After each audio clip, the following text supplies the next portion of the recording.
Hello, everyone. Welcome back to another episode of the Dental Download Podcast. Happy Monday if you're listening to this day of when it's uploaded. I wanted to make sure I got an intro in this week. I know past weeks have been a little bit spotty, but it's just been so crazy. People say that D2 winter semester is one of the toughest or the toughest semester, and I definitely could understand why. We're just very busy. There's always so much happening. There's always little assignments to complete, exams to be studying for, practicals, going in for all different kinds of labs. And I have absolutely loved all the labs, all of the hands-on experiences, but it does take up a lot of time.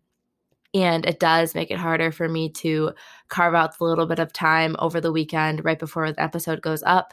I do have episodes scheduled all the way through the end of May, including some solo episodes, but for now, we're just going to get into this episode with Diana Kim. She is a D3 at Stony Brook, just finishing up her third year, and we talk so much about wellness and mental health in dental school. We talk about being involved, but the main beginning part of the episode, before we get into all of that and we talk about her experience at Stony Brook, the whole beginning part is really about pre-dental topics. So it's about being a competitive applicant, setting yourself apart, what to do if you don't have great statistics, great grades.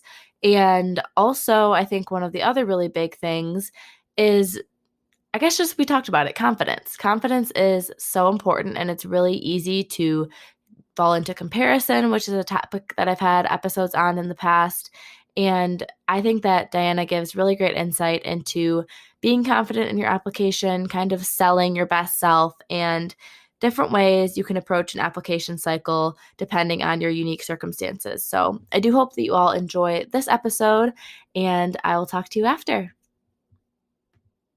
Want to make a podcast? Spotify's got a platform that lets you make one super easily and then distribute it everywhere and even earn money, all in one place for free. It's called Spotify for Podcasters. Here's how it works. Spotify for Podcasters lets you record and edit podcasts right away from your phone or computer, so no matter what your setup is like, you can start creating today.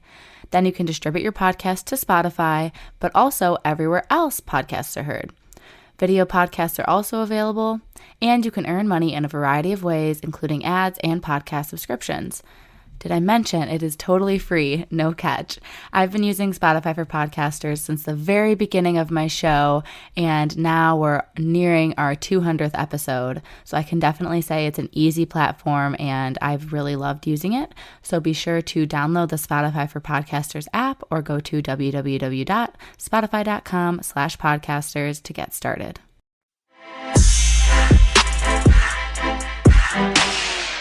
All right. Hi, everyone. So today we do have another guest, and I'm going to let them introduce themselves. Hi, everyone. My name is Diana Kim, and I'm a third-year dental student at Stony Brook in New York. I went to Northeastern University in Boston for college, and I took a gap year working at Vicon Dental Implant. I'm pretty super passionate about pre-dental mentoring, and I actually have my own coaching program where I advise, guide, and mentor pre-dental students. So that's a little bit about myself. That's awesome. And we're definitely going to dive into a lot of the things you just mentioned, like the pre-dental advice and gap years and everything.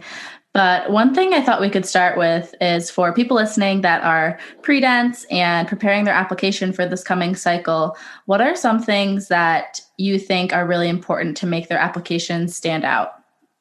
Sure, that's an awesome question. I think two things for me. I think getting a mentor is one of the biggest advice that I feel like I have for pre-dental students, because dental students, having gone for that, the whole experience of applying, taking the DAT, you really need someone to support you, to be on your team, to give you advice and things like that. The other thing is just being confident. I can't tell you how many pre-dental students undersell themselves on their application. So, for the specific language that they use on the application, or really underselling the things that they've done in college, I feel like those two things really go a long way.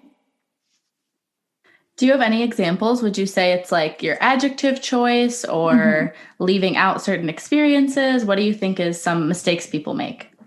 Sure. So I think one specific thing comes to mind. A lot of students are prepared to kind of talk about their experience on the Pre-Dental Society, for example. So if someone is a secretary of the Pre-Dental Society, a lot of times the adjectives that they use is kind of simple, where it's like wrote emails during about meetings or took attendance, volunteered at clinic, things like that. I feel like there's such a better way to describe the things that they've done. So something as simple as changing that to facilitated communication between the executive board and the members of the Pre-Dental Society. Already you're kind of describing a little bit more. You're still being honest, right? You're still being descriptive. But it kind of puts a little bit more emphasis on, the things that you've done, something a little bit more, I feel like I see a lot of it, and a lot of students actually undersell themselves because they don't actually think they're really worthy and they don't have the experience. So I think that that's a really good example. Something else that I feel like a lot of students think about is kind of being very negative about themselves. So not believing that they're a good applicant. I think the positive mindset has such a big difference on the application and how it shows up. Yeah, I could not agree more with that. I think, especially as the application cycle goes on, if you haven't had many interviews or something, people can get really discouraged. And I think that negative self-talk can really bring you down when you are maybe finally get an interview or something, if you don't feel worthy of going to that school or something. So I totally agree.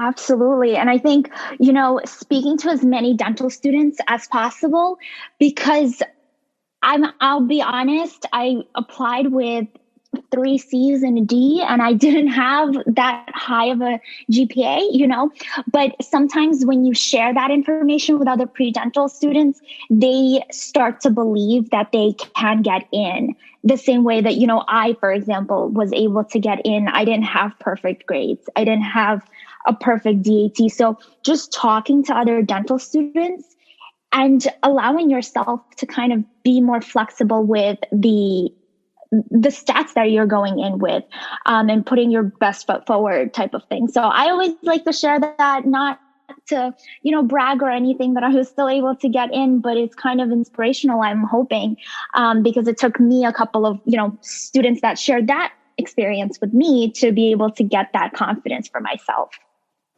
Yeah, that's really great that you kept going and you still applied and you made your way in. Do you feel like if students are in similar boats, maybe where they have lower stats, is a gap year something that you feel like is necessary, or is there a way that they can strengthen their application otherwise? Sure. So I think it really has to do with the fact that I believe that everyone's journey is just so different. And that is why I do work with students one-on-one, just because for one student, a gap year might be the best opportunity to use their time to expand their knowledge about dentistry in general. And for others, maybe a post-bac program would be more helpful. For me, I took a gap year. I didn't feel like I was in in that optimal environment to both study for the DAT at the same time as writing my personal statement. So I decided to prepare everything that I could, study for my DAT, and apply the following cycle.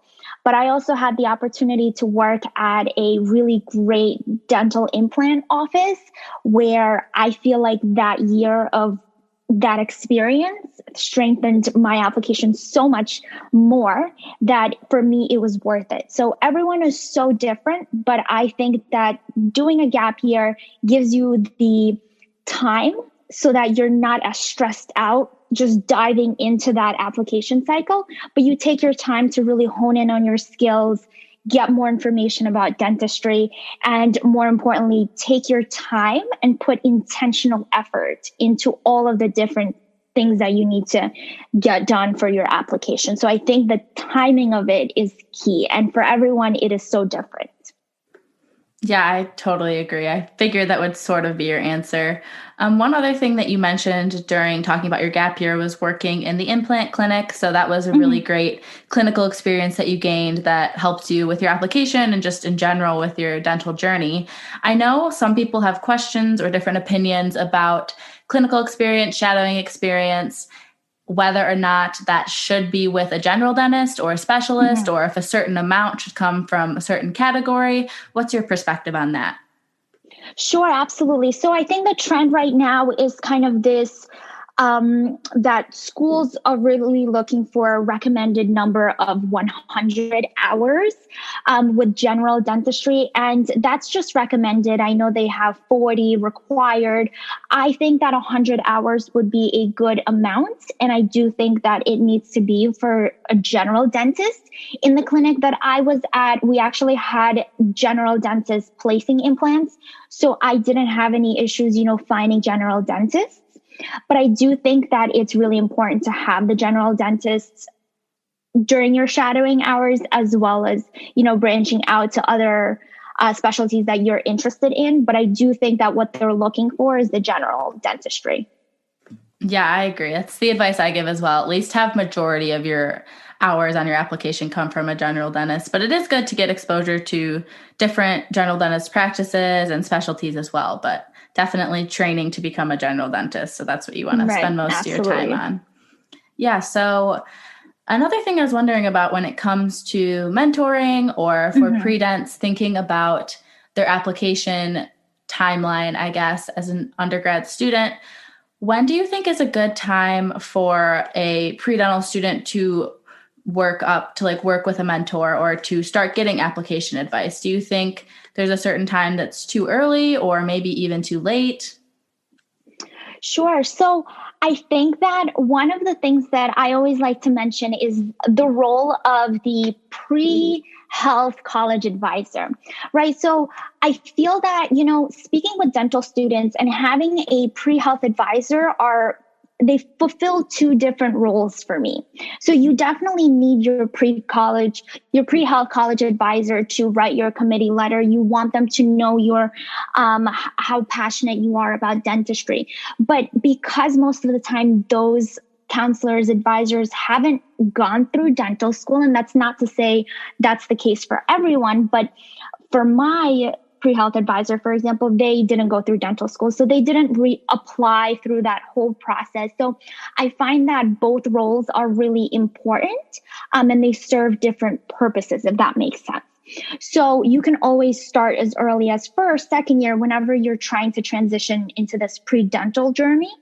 But I think talking to mentors who are in the dental profession, who are dental students, who are, dentists in the field, as early, I would say, as you realize you want to become a dentist, that's probably when you want to start reaching out. Because I find that when you're vocal about your passion and your goals, and you're vocal about them with the people who are kind of in the position to open up more opportunities, then you're able to, get more opportunities to shadow and get more guidance from them after you've expressed to them that you're interested in going to dental school. So I find that the earlier the better. But if someone is listening and, they're kind of maybe a third year, maybe a fourth year that just realized they wanted to go into dentistry, I would say as soon as they know, that would be the perfect time to reach out to dental students, dentists out there. Anyone in the field is really going to be able to help you really well. Awesome. Thank you for that. So, I would also love to hear about your personal application process, your interviews, maybe how you thought different schools went or when you got accepted, just so people have a bit of a perspective about different timelines, I guess, for the application cycle. Sure, absolutely. So I am class of 2022. So I applied 2017 and I took the DAT. And then I applied the following cycle. So for me, because like I mentioned, I had a lower GPA, I applied to 13 schools. So that is a little bit more than I would say the average, but that's what I needed to kind of be confident that I would get into a school this cycle. So I would say definitely saving up money, being able to work during that time really helped me, actually apply. And I didn't feel like I had any financial, I guess, challenges when it comes to applying to 13 schools. But that had a lot to do with planning ahead of time, having a job during my gap year, and things like that. In terms of the application, I was fortunate to, have an interview in 5 different schools. And I think for me, the biggest advice is really listening to your own guts, I think, and kind of the inside. You just know when you go to a school, and I know everyone's doing virtual interviews now, but you just know, because I got into a couple of schools that I thought were very prestigious, and I thought that it would be I would be very proud to go to those schools, right? But at the end of the day, when you think about the things that you're looking for, whether it be clinical exposure, research, community service, you really have to not think about what would be cool to get into or would be prestigious to get into, and really think about whether that school has all of the things that you're looking for in a dental school. So I think being really honest with yourself, I know that seems kind of vague, but I think that once you're in that position to be able to choose, you really have to ask yourself what you're looking for in a dental school. And I feel like I really made the right choice by coming to Stony Brook. That's a perfect transition. I was wondering, what are some of the things that made you choose Stony Brook? Like, what are some of your favorite things about the program so far? Sure, absolutely. So I was able to do a pre-dental program at Stony Brook where you're working side by side with the faculty, the student mentors. And so that's, I believe, like a 5-day type of intensive course. And at that point, it gave me an understanding of what the faculty is like, what the facilities are like. And for me, that makes a big difference. For me, if I can't see myself being somewhere, then I don't like, I feel like I need a goal. And by being there firsthand as a pre-dental student and interacting with all of the faculty, I had a feeling that I would really be happy in the school. So I don't know if listeners know, but Stony Brook is actually, we have 44 students in our class. So it's quite small.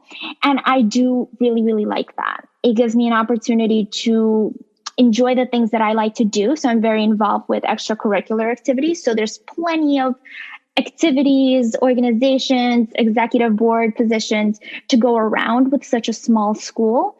And I personally think the administration really does listen. I sit on a lot of meetings, and I feel like the administration really listens to the things that we have to say and are receptive to the solutions that we propose when it comes to clinical education, didactic courses. And I think that has to do a lot with our class size. So for me, that's really important. We have a really strong digital technology curriculum, and we have a lot of great faculty who are really willing to mentor you through the way and kind of be that person that you can talk to. So I really like it for those reasons. And I kind of knew because I went as a pre-dental on this really short program at Stony Brook. That's awesome. Yeah, I totally agree. Any of those pre-dental days or those summer programs at the dental schools are incredible experiences for pre-dents to get a feel for the school, but also just like to understand that you want to do dental school, because it really kind of puts you in that perspective for a little bit. Mm-hmm, absolutely. Another thing that I guess you mentioned was all the things you like about Stony Brook, of course, but if there's anyone listening that's kind of like their dream program, what advice would you have for them? Like, what are some of the things that Stony Brook values in the students that they're admitting? Sure. That's such a great question. I think that every one of my classmates, and I do have to say that I feel like our class is the best class. We're really collaborative. And I think that has to do a lot with our leadership. So we have a class president, a vice president, and we have a full board of people who kind of represent our class. I think that if anyone is interested in going to Stony Brook, I would say interacting as much as you can with different dental students from Stony Brook, because those are people who are also going to be interviewing you as a D3 during your interview. And having more familiar faces to talk to, it's kind of opening the door to finding out more information about the school. So I think Stony Brook really values a collaborative student, one who's focused on community service, and I think someone who brings something special to the class.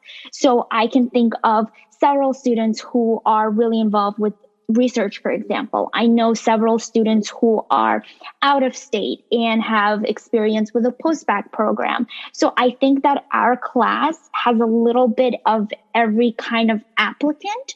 So if someone's interested in going to Stony Brook, don't, copy the person next door. You would definitely kind of hone in on the things that you're really good at and strengthen your application by highlighting those strengths, and being as unique as possible. But I think that if you're meant to go to Stony Brook, you will get in. So it kind of has to do a lot with how you present yourself on the application. Yeah, I could not agree more. I feel like our dental school as well, everyone in our class just fits into a little niche so perfectly and there's just such a diverse group of people. Yes, like backgrounds wise, but just also people's interests and personalities. And I think that's what the dental schools are trying to do. They want to bring all these different students together that can work very well together. So exactly like you said, not trying to be whatever you think the perfect dental applicant is, really just trying to be your best version of yourself, I think is really what helps you get into dental school. So I totally agree. Absolutely. And if it's meant to be, it will be for sure. So we got a little sidetracked there, but talking about dental school just for a few moments more, could you tell me a little bit about your extracurriculars that you're involved in and how those have been for you? Sure, absolutely. So it's funny because for me, extracurriculars are not extra by definition. I love all of the organizations that I'm a part of. So I am on the cabinet for District 2 for ASDA, and I was actually recently selected to be a national board member for a council on membership. So that's what I'll be doing next year. I'm also involved with AGD, which, Haley, I believe you're also part of. I heard that on one of your episodes as well. And the alumni board. Those are the main things that I'm really involved with, as well as Club CAD, which is a digital technology type of club that is on campus. So again, I really love doing these things, like reaching out to speakers, writing emails, organizing events, those light me up. Those are things that I love to do. And so that's why I'm able to kind of balance it all. I think that sometimes I have to make a intentional, decision to focus on the extracurriculars because those make me really happy.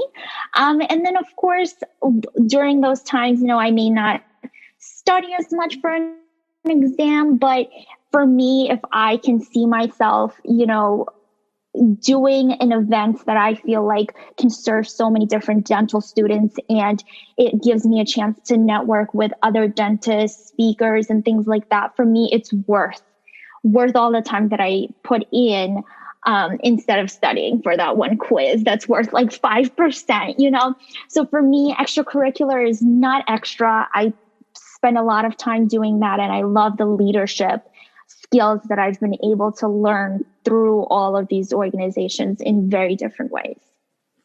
Yeah, I think we're very similar on that. I love being involved in like all different kinds of organizations. And it's so great that dentistry has organized dentistry. Even when we graduate, like ASDA becomes ADA, and you can be a part of AGD as a dentist. So it's cool that we'll be able to do this like forever. I think it's very exciting.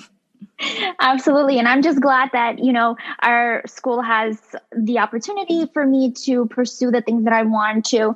And like I said, I know we are in a really small school, but I think there's plenty of positions, plenty of events to go to. There's plenty of all of that to go around. So if that's your passion, you definitely want to do that first year, I would say. I've had a lot of first years that reached out to me and, they say, oh, I really want to get involved. And just by them telling me that, I'm able to kind of send them events that I hear of, and tell them, oh, these e-board members are looking for a D1 rep. And so, like I said, it's so important to voice out your goals and things to people who are involved, because then they can open up more doors for you. And for me, it's such a snowball effect. I went to one, I think as a pre-den, I went to one leadership conference that was hosted by ASDA. And, that one leadership conference is the reason why that I'm so involved with ASDA. So it's like a ball rolling type of effect. For sure. So these organizations also, like you said, are great for networking with other dental students, but also with dental professionals. But that is a lot harder now that everything's virtual for these past few months and probably for a while longer. Do you have any advice for networking during the pandemic? Sure. So I find that a lot of dental students and pre-dents are focusing a lot of their energy on, I guess, maybe being a little negative about the loss of opportunities that they have during quarantine, during the pandemic. And I think that one of the key things that has helped me in my, mental health and wellness aspect of dental school is this idea of focusing on the things that you can control and not focusing on the things that you can't. So when it comes to networking advice, my biggest advice is showing up. And by that, I mean via Zoom. So there are so many events that our school puts on, and I know just by looking at Zoom, the same familiar faces that have their videos on, that ask questions, that sign up for events. And it may not seem like that, but people are noticing. So the same way as a president of AGD, I notice the students that constantly show up. For me, that makes all the difference, because the most that you can do to show your involvement is showing up. And even if that's a form of a participant on Zoom, right now, I think that would be the biggest key. So spending less energy thinking about the things that you can't do, or the amount of hands-on experiences that you won't have as, a D1 or D2 because of the new scheduling during the pandemic, but thinking really more about the things that you can control. And that's saying yes to the things that serve you. So going to the events that, really fit in with your career goals, and saying no to the things that, you feel like you're pressured to go to, things like that. But I think networking wise, showing up, utilizing social media, I think social media has a lot of great qualities if you use it well and properly, I would say. I can't tell you how many different dentists I've gotten to know. Actually, through your podcast, Dr. Lee, I reached out to him and I just introduced myself, told him that I'm interested in going to Boston maybe in the future. And that's kind of the ball started rolling, and I've had great conversations with him. So just showing up and just asking questions, I think the biggest thing that anyone can do right now. Yeah, I completely agree. And so many dentists are so willing to help. And like anyone you reach out to, whether it's a dental student or a dentist, if they're on social media already, like they're so willing to answer your questions or get on a call and chat with you. So I think people, like you said, are discouraged, which is understandable, but there's so many opportunities. And virtually, yes, you can get on Zooms and everything. But one thing that I think is really cool about that is I've at least had the opportunity to interact with people from further around the country than maybe I normally would if events were in person. So I've had the chance to really like broaden the groups of people that I've been interacting with. And I know even for pre-dental students, for example, all those like summer sessions or those pre-dental days that we were talking about, usually you could only really go to ones that were driving distance of where you lived or something, but now they're virtual. So you could go to one that's across the country without spending money on a flight or something crazy. So there are some advantages that I hope people try to look at the positive notes for some things. Absolutely. And not taking things personally when, maybe you do send a private message to a dentist and let's say they don't answer. They're not answering because maybe they're busy or maybe they haven't seen your message. I think that it's important to remember that it's not personal when it comes to that. And I think that it's a lot easier to send a private message than it is to walk up to a dentist at a conference while they're already talking to like 6 other dentists. So there's a little bit of flexibility in terms of actually connecting with people. And also, like you mentioned, you save a lot of money with the lack of travel there is right now. So people don't see it as a good thing. I think being able to interview at more schools is a huge plus. People that are not able to afford, some of the flights going to different schools and whatnot have the opportunity to interview at different dental schools and have a shot at going to that school. So there's definitely a lot of plus with the pandemic. Yes, definitely. And I guess speaking on the context of trying to be positive when things are really rough, like dental school can be really rough. I know the last thing we wanted to talk about was wellness, personal wellness, mental, physical. Could you talk a little bit how that has been important to you during dental school?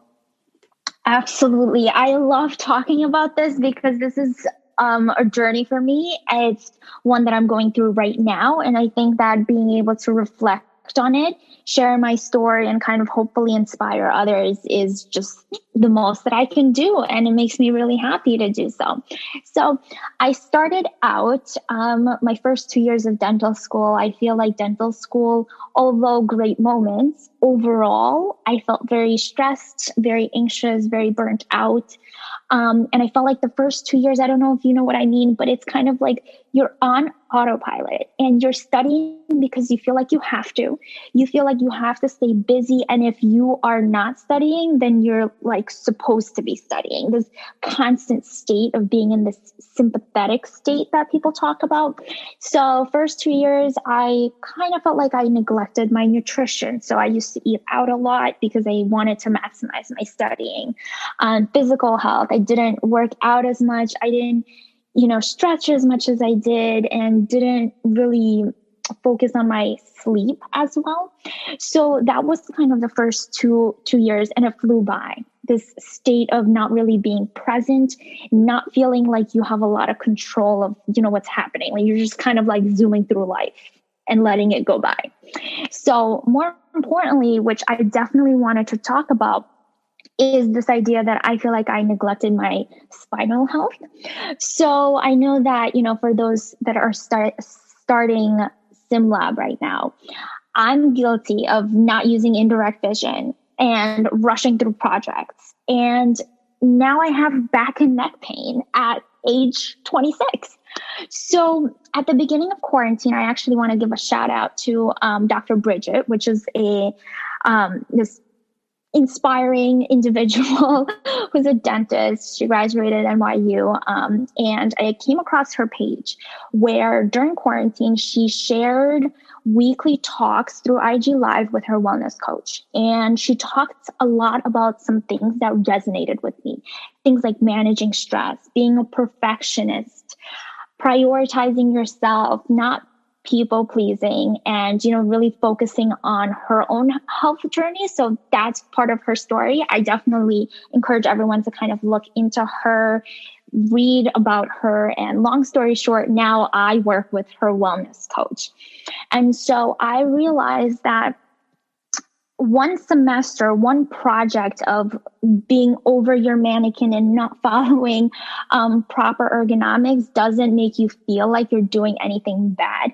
But when you consolidate and put all of those individual times where you're not sitting upright and you're hunched over your computer, things like that, that really manifests itself into having real issues. And it was really during quarantine where I decided to, eat healthier, to reduce inflammation and sleep better, to, be able to be more present and not groggy in the mornings. And, I feel like I had to have that realization that I've been neglecting my physical, emotional, mental, whatever health. And it took me some time to realize that. And now I'm more than halfway done with school. And I just want to share share the message that dental school doesn't have to be as stressful, but there are very specific things that you need to implement in order to have a great experience where you're, really focusing on your wellness. So for me, I had to have a wake up call where I realized I need to eat better, sleep better, study better. So for me, that was a turning point. And meeting Dr. Bridget through Instagram and her wellness coach, her hashtag is the Sunday Self. So I think for me, that was huge. Awesome. Thank you so much for sharing all of that. I really appreciate you being honest about your struggles and giving us some advice and some things to look into that we can hopefully implement earlier than you did and save ourselves a little bit of back and neck pain. So I feel like we covered a lot already today, but do you have any final words of advice or closing thoughts that you want to leave for the listeners? Sure. So I think my biggest thing is really mentorship. I know this really great quote. It goes something like, a mentor is someone who sees more talent and ability in you than you see for yourself, or something like that. And I think that that's really powerful because students sometimes are too scared to reach out. And sometimes students are too shy to reach out or too nervous. And if you're listening, I encourage you to ask questions and definitely realize that you're not the only one. And so reaching out to students who are willing to help is probably the biggest thing that I would say. And then other than that, I think, first of all, I feel like, Haley, you're doing such a great job with this podcast, because looking back, when I applied to dental school, I did not have these resources, these really important resources that pre-dental students have now. And I think that that would have made all the difference in my, pre-dental journey and how confident I would be going in. So when you talk about, mental health, or when you're talking about how to get involved early, and have all of these great speakers on your podcast, that's things that people just 3-4 years ago didn't really have as much of. So just taking more advantage of those opportunities, I think, would be also a really big thing for me. Oh, well, thank you for speaking so highly of the podcast. Yeah, I totally agree. There's so many resources out there. So I do encourage everyone listening to take advantage of them. And there's resources for all stages, whether you're a pre-dental student, whether you're in dental school, whether you're looking into residencies, whether you're trying to get jobs. There's different resources online and mentors available for all stages. So yeah, I agree. I totally encourage people to get involved. So lastly, if people are interested in your mentorship services or just have a quick question for you, what's the best way for them to reach you? Oh, sure. Yeah. So I am pretty big on Instagram, and my hashtag is Diana Kim _future_DDS. And that's kind of my professional page where I share, my daily struggles, daily wins. Honestly, I feel like I've been focusing a lot on celebrating my wins. At first, when I started the page, I really felt a little strange. Like, does it feel like I'm being too much sharing this? Things like that. But I've had such great conversations with pre-dental students, and I've met so many people that I was able to connect with, that I really do feel like I have things to share, and people do like to hear like the unfiltered version of what goes on in dental school. And the best way to do that is to interact with people in social media. And I do really think that even though there are so many like disadvantages of the number of hours that people spend on social media, I think there's also so many different benefits. So if anyone is interested, I do mock interviews, and I work with students on a monthly basis where we meet once a month and we set specific goals And we work on those and follow up, because I find that mentoring is only really as effective as it could be when it's done over a long period of time and there's a follow up opportunity to talk about, the goals that you have set for yourself, but also give them an opportunity to reflect on whether they've achieved those goals or what a mentor can do to further support them. So things like that are some of the things that I work on, doing, overall comprehensive application reviews and really highlighting the strengths, recognizing your weaknesses, and really working on becoming more confident. I think that that's one of the biggest things that I work with pre-dental students. And I'm just really happy to be doing that. Honestly, I feel like that's my purpose in life. Honestly, I've been doing it for as long as I can remember. Like, as long as I got into dental school, I've always been helping people. And now I kind of do it a little bit more in a formal setting. So I'm really grateful to have the opportunity to meet so many pre-dental students. Awesome. Well, I hope people take you up on that opportunity, because I know you have a lot of great insight to give them. And it's so great that you're so dedicated and committed and you have that monthly check-in with people. But I do think that's everything we want to talk about today. I just want to thank you again so much for your time. Thank you, Haley. From the bottom of my heart, thank you so much for doing this, having me on here. And I do hope that we were able to inspire some pre-dents, some dental students to stay well. And if anyone has any questions, totally feel free. Thank you so much. Thank you. Alrighty, that is the end of this episode. Be sure to check out Diana's Instagram if you are interested in connecting with her or utilizing any of the services that she offers for pre-dental students. Next week, we're going to be joined with another guest. It is Dr. Caroline, and she is a debt management specialist. So I do have some requests to talk about more financial aspects of dentistry and student life. So I am looking for someone that's an expert in student loan debt, dental school debt, and they're willing to come on and talk about that. But this episode will be more specifically geared toward wealth management as a whole and building passive income, paying off debt, kind of strategizing when to invest, when to pay off debt, and also talking about the services that she offers as a debt management specialist and how she was able to get out of debt very quickly as a dentist. So that's going to be coming up next week.